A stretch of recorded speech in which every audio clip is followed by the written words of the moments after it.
Alors la saison de mariage a commencé, je vais un petit peu t'expliquer ce que j'emporte justement sur un mariage comme matériel cette année. Donc boîtier, objectif, flash, drone et j'en passe, mais on en parle juste après ça. Hello, et si c'est ta première fois ici, moi c'est Jonathan et cette chaîne est destinée aux créatifs de l'image qui veulent se développer ainsi que leur activité. Donc justement, si ça t'intéresse, n'hésite pas à t'abonner et à nous rejoindre pour partager et grandir ensemble. Et aujourd'hui, je te parle de mon matériel pour la photo de mariage en 2024. J'ai justement en fait un mariage ce samedi. Du coup, c'était l'occasion un peu de te montrer tout le matériel que j'emporte avec moi sur une journée.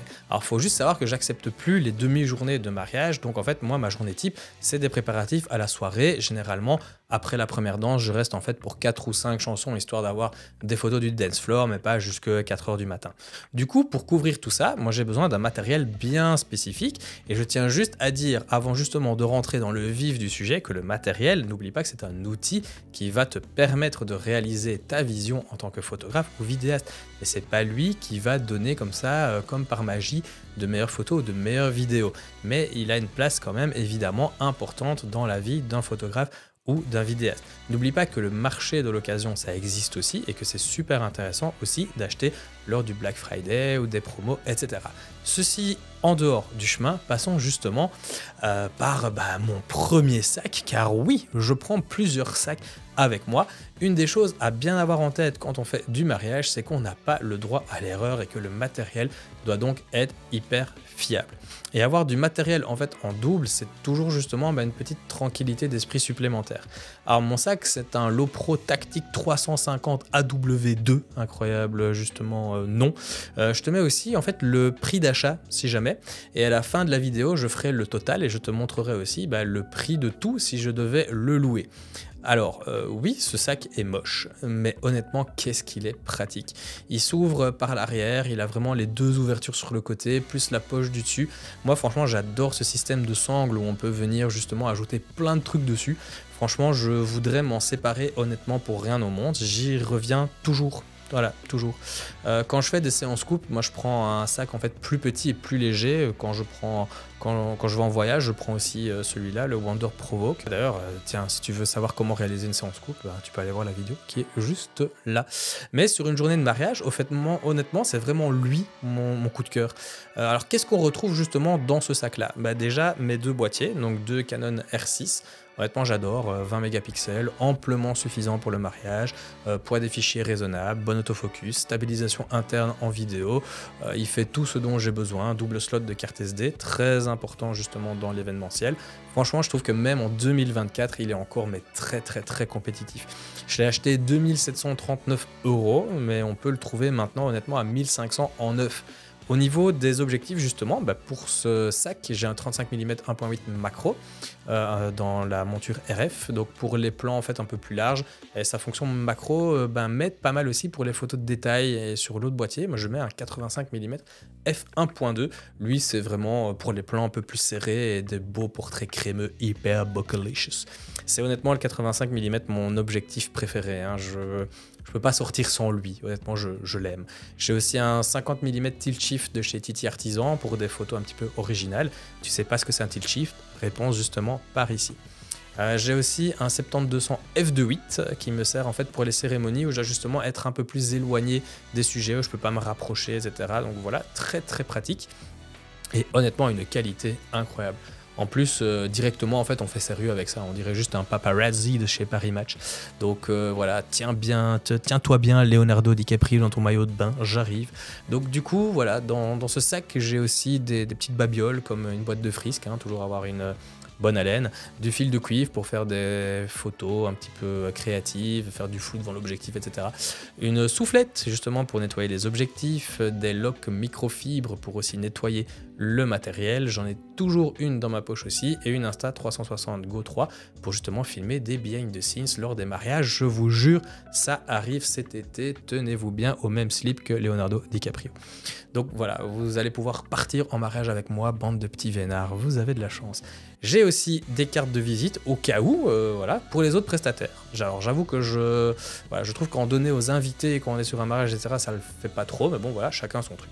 D'ailleurs, tiens, dis-moi justement en commentaire si toi tu donnes des cartes de visite aux invités. Je suis un peu curieux d'avoir ton avis par rapport à ça. J'emmène également mon petit baffle pour mettre de la musique lors de la séance couple au besoin. J'en oublie les cartes SD, j'en prends 4 et je tiens en fait un mariage complet avec.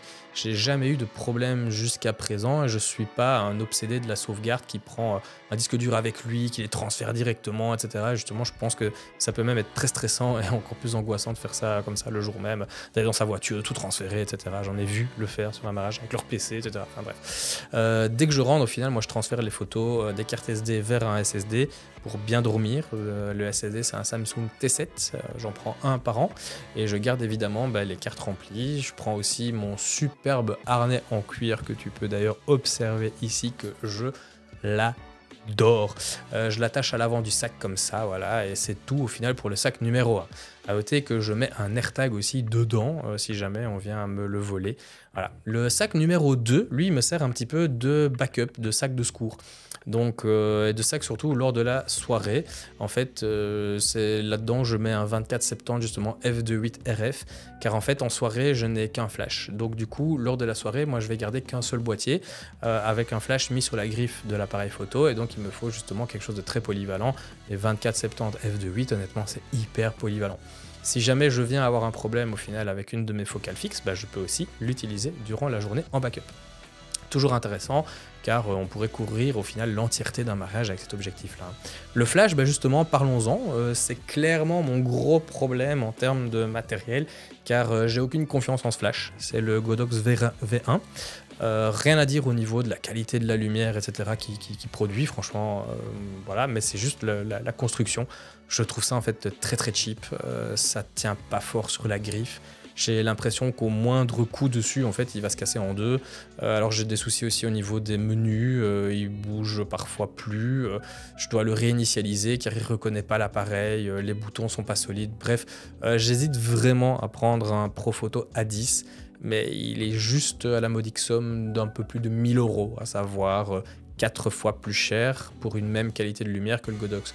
Donc voilà, je dois juste voir en fait à quel prix se trouve ma tranquillité d'esprit. Je suis vraiment en grand questionnement, mais à mon avis, je vais peut-être craquer. Et à ce moment-là, je ferai un test de comparaison entre les deux. Ou alors, écoutez, si Profoto me regarde, on ne sait jamais. Je suis là. Un petit. Voilà. Il faut Canon, merci. Au moins, j'aurais essayé. Écoutez, on essaye. Dans ce sac, j'y mets aussi mon Polaroid Photolab, histoire de sortir des photos Polaroid sur le mariage. Si tu veux en savoir plus, c'est justement dans une vidéo que j'ai faite juste là. Ça a juste une chose, c'est que l'expérience client, c'est la vie.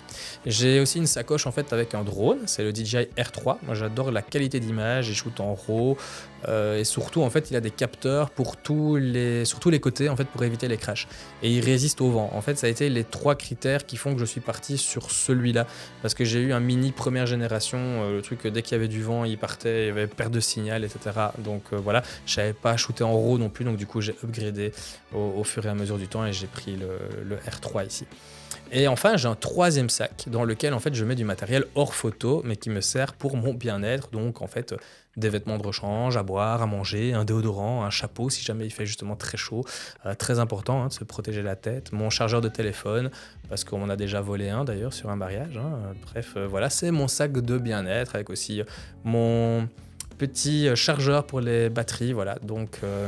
Pour éditer tout ça, j'ai un MacBook Pro M1, juste incroyable. Moi, j'aime l'écosystème Apple, donc il me convient très bien pour éditer. J'ai un écran ISO calibré pour un rendu optimal, mais évidemment, voilà, je ne le prends pas avec moi sur un mariage. Mais bon, comme ils font partie de l'expérience, je voulais quand même justement vous en parler. Voilà, total du coup de mon matériel pour couvrir un mariage au prix de l'époque. Et maintenant, si je devais l'acheter aujourd'hui, alors oui, c'est énorme. Mais au final, je me sers d'absolument tout sur la journée. Alors évidemment, il y a moyen de trouver moins cher. Et juste pour info, voici le prix du tout en location pour une journée. Voilà, comme ça, tu as un peu un ordre d'idée. Mais il ne faut pas oublier que le matériel pour un professionnel, c'est un investissement avant tout. Je prends l'exemple de mes objectifs. Je vais faire ma vie, du moins une grande partie, avec ces objectifs-là. J'espère vraiment que cette vidéo t'aura aidé dans ta quête d'équipement photo. Si jamais tu peux regarder une de ces 2 vidéos-ci pour aller beaucoup plus loin, et n'oublie pas de t'abonner, liker, commenter et partager, ça m'aiderait énormément. À tout de suite sur une de ces 2 vidéos-là. Salut!